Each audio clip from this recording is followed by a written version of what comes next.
আমাদের সবাই আমরা সমান।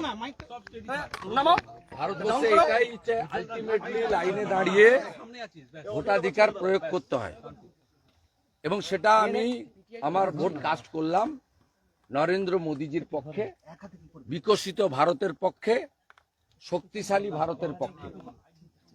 এবং নরেন্দ্র মোদীজি যাকে এখানে প্রার্থী করেছেন, যিনি অনেক চোরকে জেলে ঢুকিয়েছেন, জাস্টিস অভিজিৎ গাঙ্গুলি, তাকেই আমি আমার ভোট কাস্ট করেছি।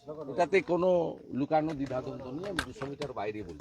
আর আমার বিশ্বাস 400-র বেশি আসন নিয়ে মোদীজি তৃতীয়বার প্রধানমন্ত্রী হবে, এবং জাস্টিস গাঙ্গুলি তমলুক, হলদিয়া, নন্দীগ্রাম সহ সতীশবাবুর যে জায়গা, এখানে একটি গুরুত্বপূর্ণ রোল প্লে করবেন। আমি বেশ কিছু উন্নয়ন এখানে করেছি, ছোটখাটো, অনেক বৃহত্তর উন্নয়ন বাকি আছে। সেগুলো করার ক্ষেত্রে মোদীজির আশীর্বাদ সহযোগিতা নিয়ে জাস্টিস গাঙ্গুলি সেটা করবেন, বিশ্বাস আছে। ওরা তৃণমূল না, এগুলো তৃণমূলই, মানে লুম্পেন। এটা আইপ্যাকের পরিকল্পনায় সাফ হয়ে গেছে। ঘাটালে হিরণকে আটকেছে, এখন পেটানি খাচ্ছে। আমরা সাফ করে দিয়েছি তৃণমূল কংগ্রেসকে। তৃণমূল কংগ্রেস 200-র বেশি জায়গায় এজেন্টই দিতে পারেনি, বলছে দিতে দেয়নি। নন্দীগ্রামের একাধিক গ্রাম পঞ্চায়েত, সোনাচূড়া, গোকুলনগর, হরিপুর, ভেকুটিয়া, একাধিক গ্রাম পঞ্চায়েত, সেখানে ওদের এবারে এজেন্ট পর্যন্ত নেই।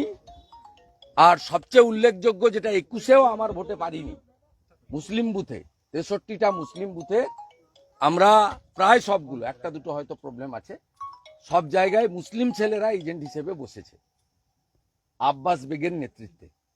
It's a very good signal. এবং আমরা নন্দীগ্রাম থেকে অভিজিৎ বাবুকে অনেক বেশি ভোটে মার্জিন দিতে পারবো। 2 নম্বর ব্লকে 18-20 হাজার লিড হবে। 1 নম্বরেও আমার বিশ্বাস 5 থেকে 10 হাজার লিড। আমরা 5 থেকে 10 হাজার ভোটের লিড, মানে আমাদের 30 টার্গেট আছে। আমরা আশা করছি কাছাকাছি যেতে পারবো। ওদেরকে কানতে বলুন, ওদের বহু জায়গায় এজেন্ট নেই, ময়নার বহু জায়গায় এজেন্ট নেই, বহু জায়গায় এজেন্ট নেই। ওদের সাংগঠনিক শক্তি নেই, এবং লোক চোরেদের পক্ষে নেই। ও তো ভোট সরাসরি হচ্ছে। মোদিজিকে ভোট দেবো না চোরেদের ভোট দেবো?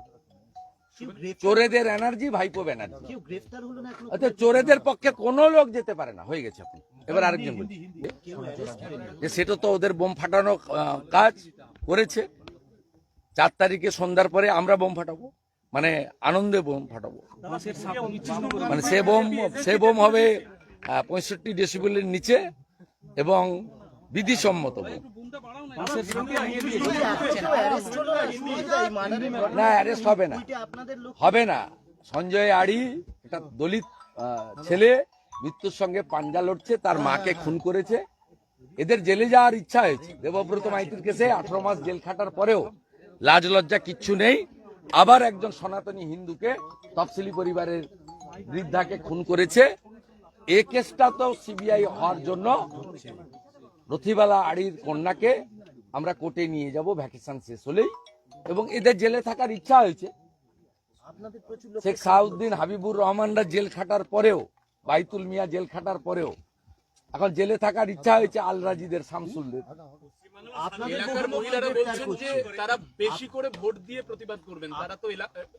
ভোটে মেশিনের শেষ, তৃণমূলের দফা রফা করে দিচ্ছে লোক। আমি পদ্মফুলে টিপলাম, পদ্মফুল তো দেবে গেছে।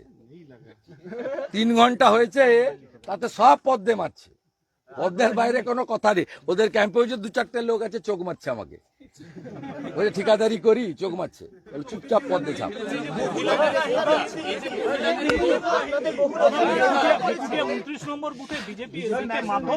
ও করে আমিরুল, ও আমিরুল বলে একটা লুম্পেন করে, এর দশাও ঠিক হবে।